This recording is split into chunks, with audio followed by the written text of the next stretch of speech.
Happy Camper Radio, Episode 10. Come on, let's go camping.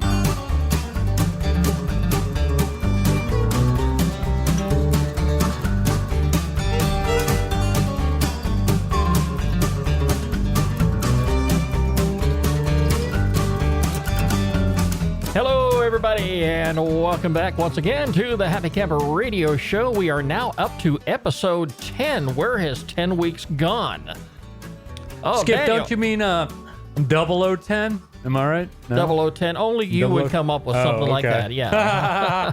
Daniel, where have you been? Yeah, I haven't seen hide or hair of you all week long. And where's that camper? Let me tell you, Skip. You know, I've got the David Copperfield form of storage. Just make it disappear like the Statue of Liberty, and then when you're ready, it appears.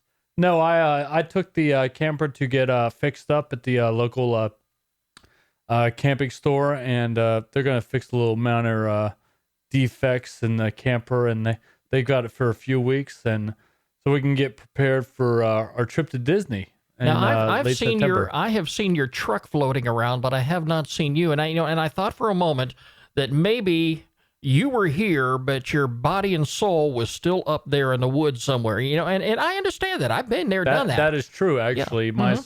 My body and soul are always camping. I just wish the rest of me were too. Yeah. Well, Daniel, let's go ahead and get this campfire lit here, and let's gather all of our guests who are here at the campsite to gather around. Did you bring the marshmallows with you? Yes. Did you bring the chocolate?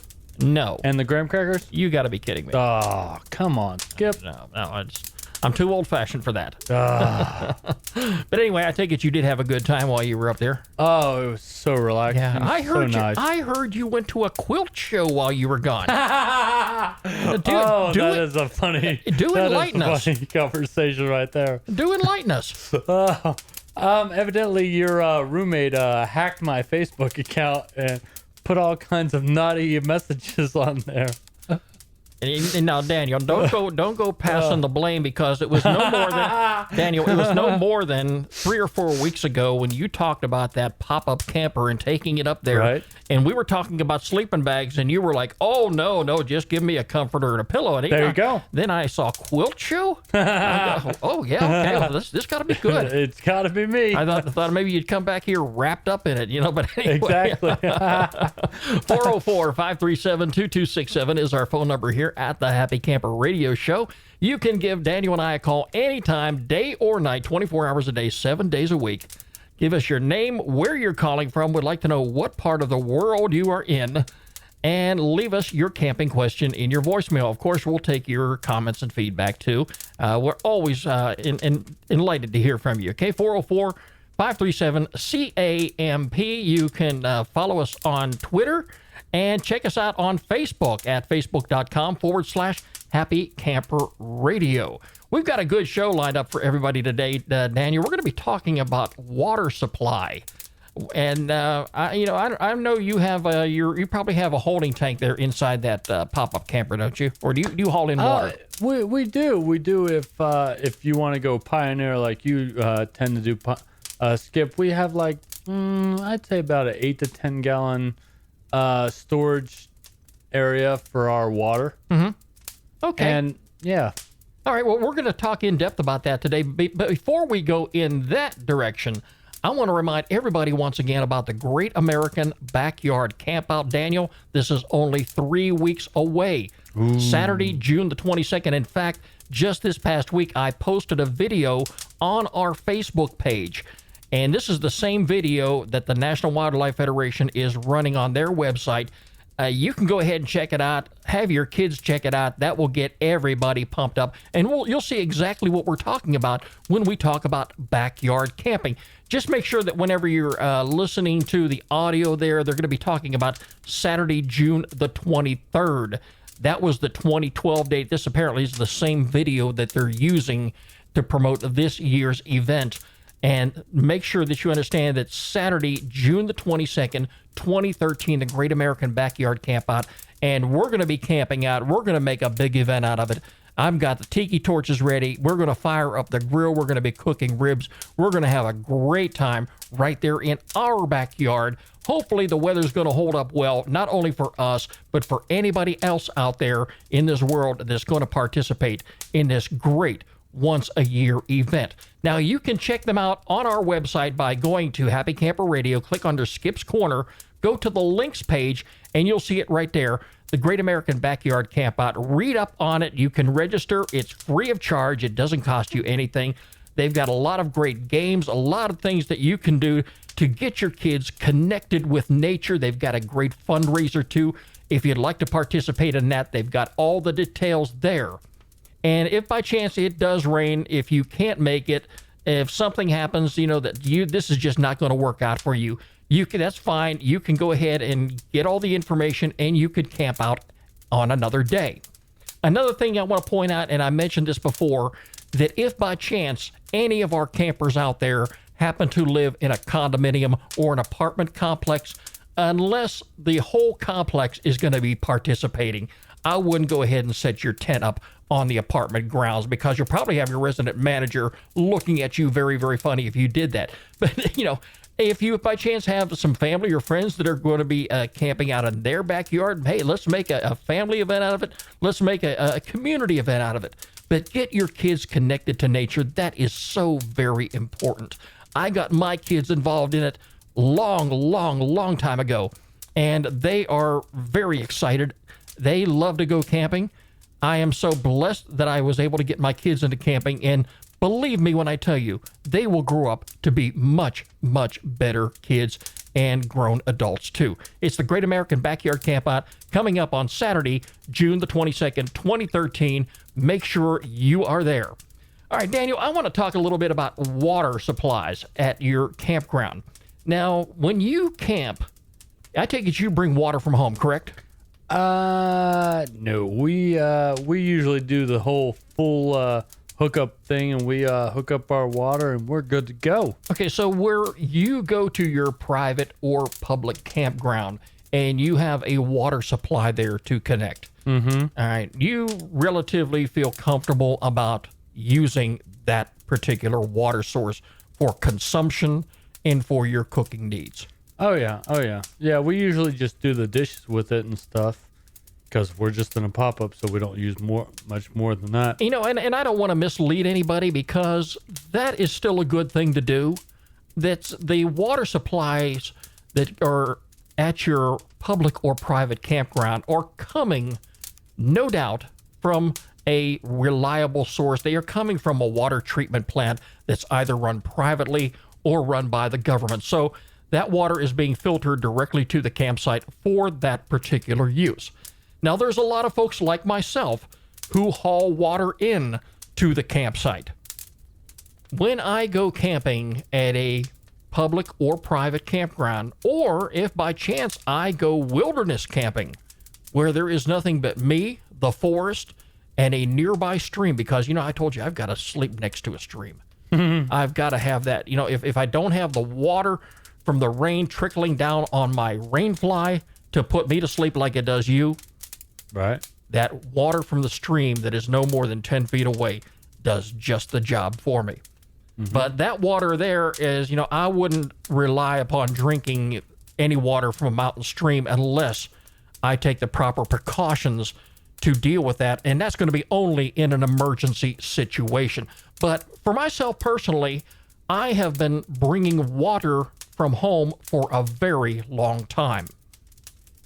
And I feel comfortable knowing that when I leave to go on a camping trip, that I have this water that I put in a container from the tap on my kitchen sink and hauled it through the garage and into the bed of my pickup truck. And I usually bring about 3 or 4 of those containers with me. And for some reason, I just feel real comfortable knowing that I've got water from home. It's not like I'm bringing the TV set. It's not like I'm bringing the flat panel. I'm not like you. All right. I'm not going to bring the satellite dish along with me. But one thing that I really believe in is making sure that I do have good water for consumption, even for brushing my teeth in the morning. and using it for cooking purposes. Okay, so here's my question. How do you judge how much water you need? Say you're going on a camping trip for 3 days. How much do you estimate that you need on a day-to-day basis? How do you do that?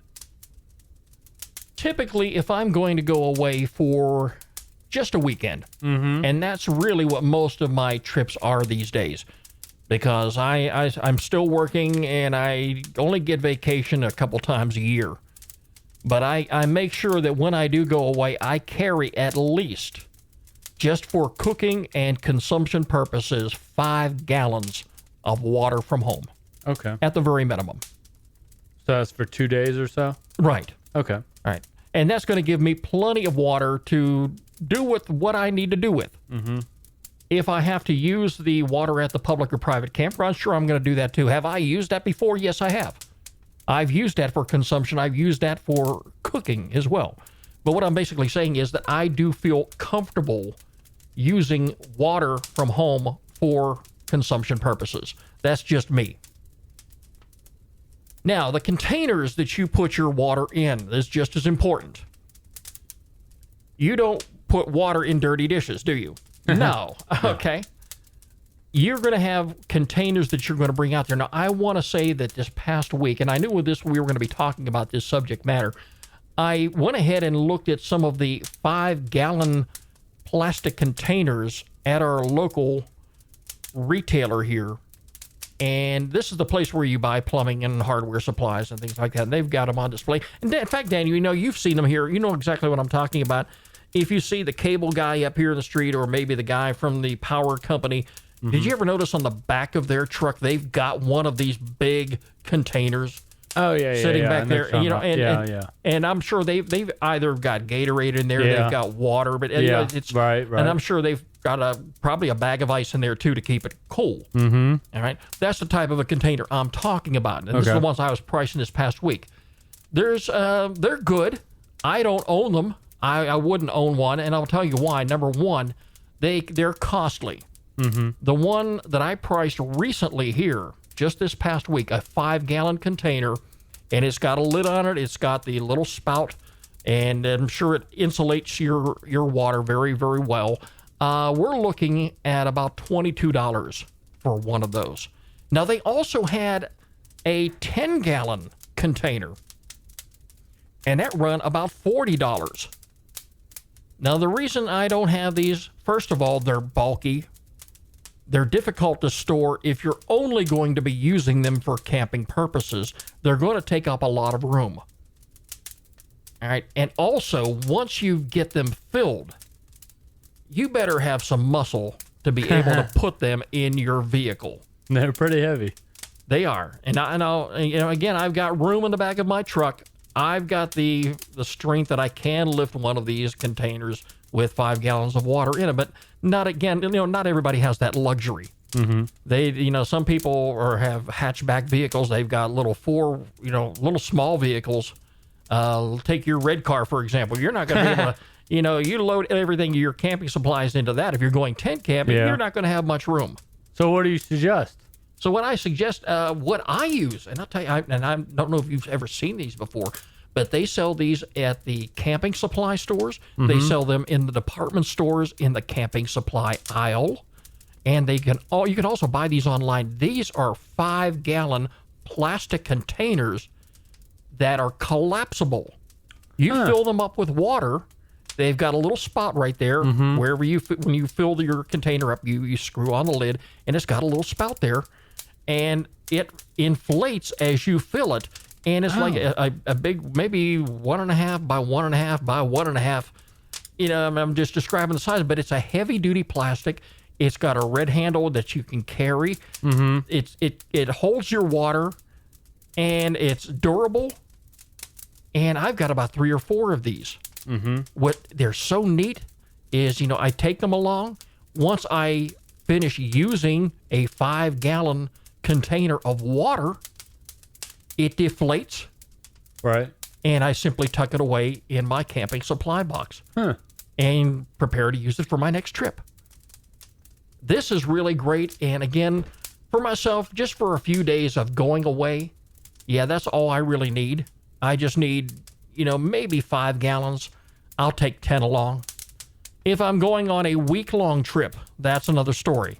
I'll fill them all. What about like showering and stuff? How do you do that? Well, the showering, if I'm at a public campground, most of your public campgrounds are going to have, if you look at their site, if you go to their website of the campground that you're going to be visiting, you'll find out where exactly the shower houses are. Mm-hmm. Yeah. And, and again, this is probably city water. It's probably coming from a city source. Mm-hmm. And you even said yourself, one of the showers that you took, recently at one of these campgrounds, the water pressure was awesome. Oh yeah, that was my house. Yeah, I've got a shower here that I can tell you right now. I wish I had the water pressure that some of these campgrounds really you have. Ain't kidding. Yeah. So you're gonna use water for bathing. That's a totally different thing. I was just wondering how pioneer you were gonna go, Skip. That's all I was wondering. Because I'm all about, doing it high scale. High scale. What do you mean high scale? Well, I mean like having all your amenities, your 3G. Because actually, a lot of campgrounds nowadays, they have the Wi-Fi and everything, and they have, the amenities you want. They have the clubhouse. They have the pool. They have the putt-putt courses. I can't tell you the last time I went to a campground that didn't have a putt-putt course. Maybe you're not used to that, but I swear, every time I go to a campground, there's a putt-putt course. Daniel, the next time you get really pumped up and excited about going on a camping trip, check into a hotel. Oh, come on. I mean, that's what it boils down to. Wow. I just can't see getting myself into television sets and cable TV. No, well, hold on. I don't watch TV. I might play a few games on my iPad or my iPhone. But you want to know what I did last time? I looked up campfire stories. While me and my wife were at Poic Bay, we looked up campfire stories and we told each other campfire stories. And that's one of the good things about, the internet and technology nowadays. You can get more in touch with nature through information. I was really sold on the idea of leaving all your high-tech stuff at home until we started this podcast. And I tell people all the time now, look, the only thing you need to take with you is your smartphone, your iPhone, and the only reason you want to have that is so you can download the latest episode of the Happy Camper Radio Show long before you go, and they can take Skip and Daniel to the campsite with them. Yeah, that's all they need. And that's exactly what it's all about. So yeah, we've talked about water sources. We've talked about some of the containers that you're going to put your water in if you decide you want to bring the water from home. Again, this is a personal choice. For me, I feel more comfortable knowing that the water that I'm consuming is the water that I drink at home. But you don't necessarily have to do that. I'm not saying that the water at your private or public campground is in any way contaminated or in any way not safe to drink, because I have done it. I have used that water before for that purpose. But you can use that. If you look at a lot of the recreation.gov sites that we promote here on the program, you will see that a lot of them do have drinking water listed as one of the amenities at the campground. So yes, I would feel comfortable drinking that water too if I had to, but just bringing the water from home is, to me, by personal choice, it is something I'm comfortable with. And again, I've got the room to actually do that because I've got a big 8-foot bed pickup truck, and you've seen that trailer that I haul behind it too. It's pretty big. Yeah, and so I've got a lot of room to bring a lot of stuff if I want to.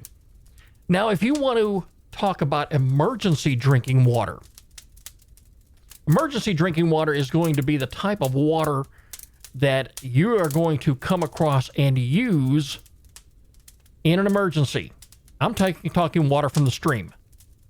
if you were on, Daniel, and I know you go on a lot of hikes and you do a lot of exploring. You're not like me when I go to a campground. I just sit down and relax and forget about life. I can't stand still for that long. Oh, I can.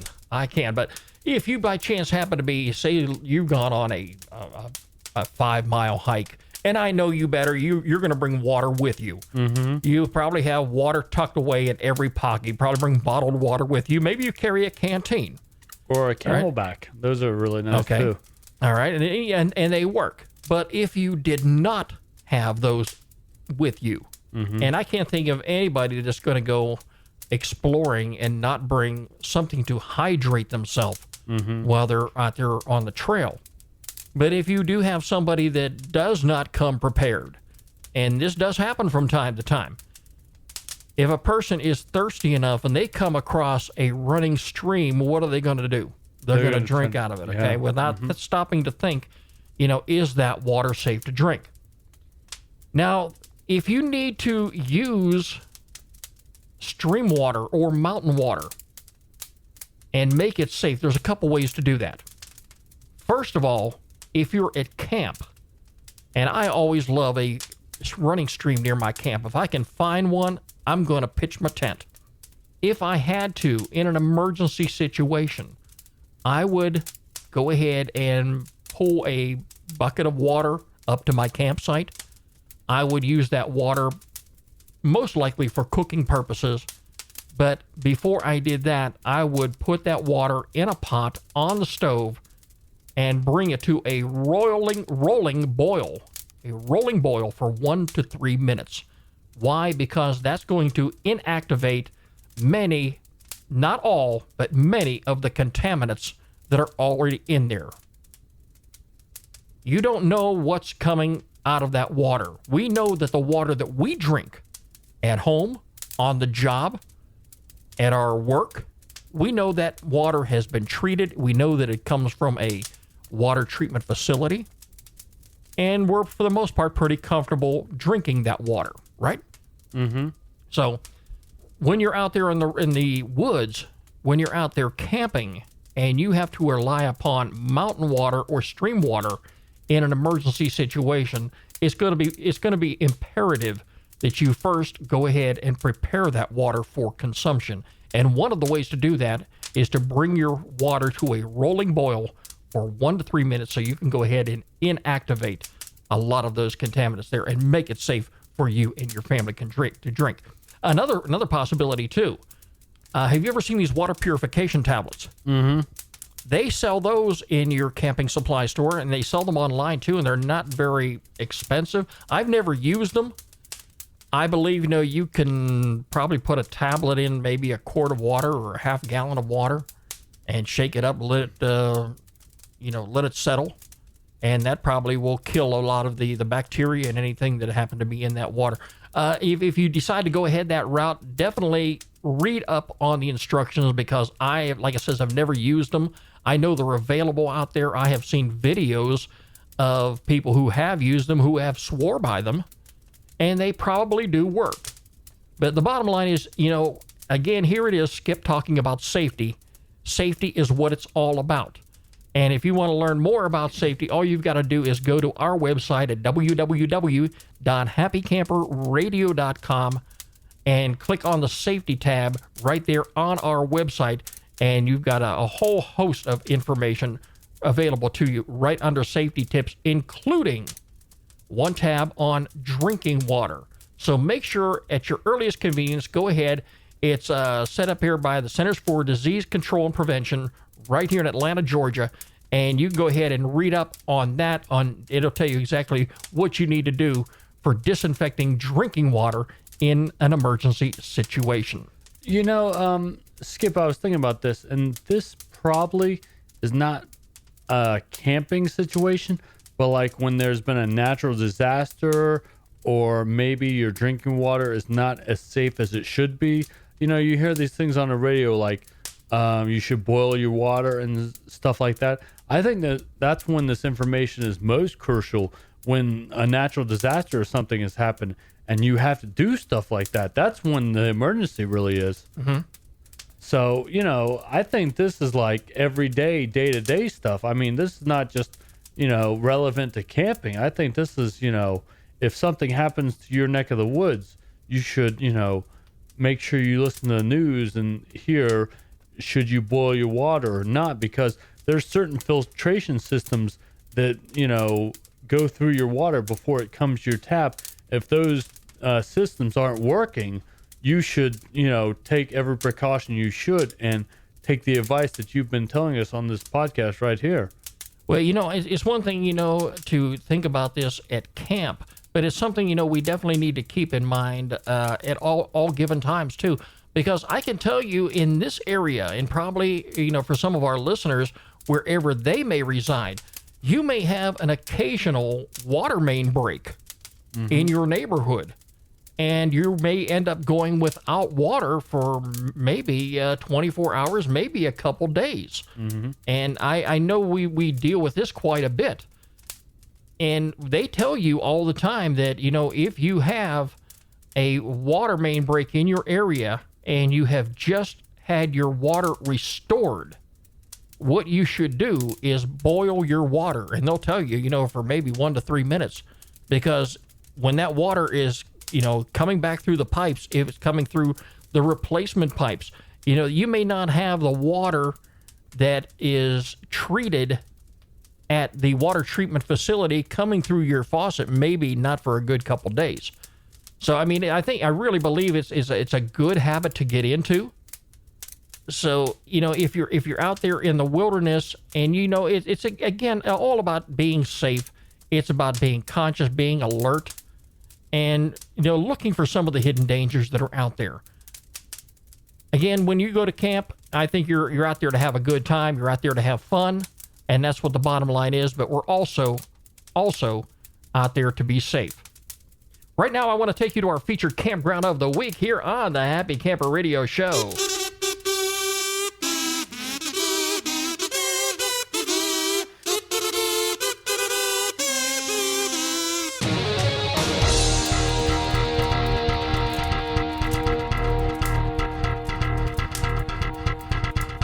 Daniel, we are going to go to the Sunshine State this week. Florida. If you love the hot sun, and I know there's some people around here that love it a little too much, but it might be a little too hot for me right now. This is a great place to go camping. It is open year-round. It is Ortona South in Florida. It is a great site. They have 45 individual sites there at this particular campground, and they are all standard electric. There you go, Daniel. Yeah. All right. And they've got a lot of great amenities here at this particular campsite. They have got an accessible fishing dock if you plan on doing some fishing. Drinking water, as we've been talking about today, they've got drinking water there. They've got showers, a payphone, laundry facilities, water hookups, and they've got a lot of nearby attractions too. Just like just about anything in Florida, you can always find some nearby attractions. And every one of these sites, all 51 of them, have electric and water hookups. Campers can look forward to hot showers and laundry facilities as well. The waterfront sites are available, but are generally the first ones to book. So what you might want to do is go ahead and check them out on our website under the featured campground of the week. Check out their date range availability right now, and I'm going through it here online, and I can see they have a lot of spots available. So if you want to enjoy the hot sun, if you want to make a trip to Florida anytime this summer or anytime in the not-too-distant future, check out Ortona, South Florida. It is our featured campground of the week here on the Happy Camper Radio Show. And if you have a campground that you would love for us to feature on the program, would love to hear from you. Definitely give us a call here at 404-537-2267, 404-537-CAMP, or more importantly, go ahead and drop us an email, skip, SKIP, at happycamperradio.com. And make sure you include a link to the website so we can post it on our homepage under the featured campground site, and hopefully get some of our great listeners to go camping out there as well. Daniel, that's going to do it for you and I both here. It's great to have you back on the program. Woo. And I know you're going to be gone again real soon, so I'm not going to hold my breath. Be sure you join us on Facebook at facebook.com/Happy Camper Radio. You can follow us on Twitter, and make sure you visit us online anytime at www.happycamperradio.com. The Happy Camper Radio Show is a presentation of Skip Huber Productions. I'm Skip. I am a happy camper, and you, my friends, can be one too. This is Happy Camper Radio.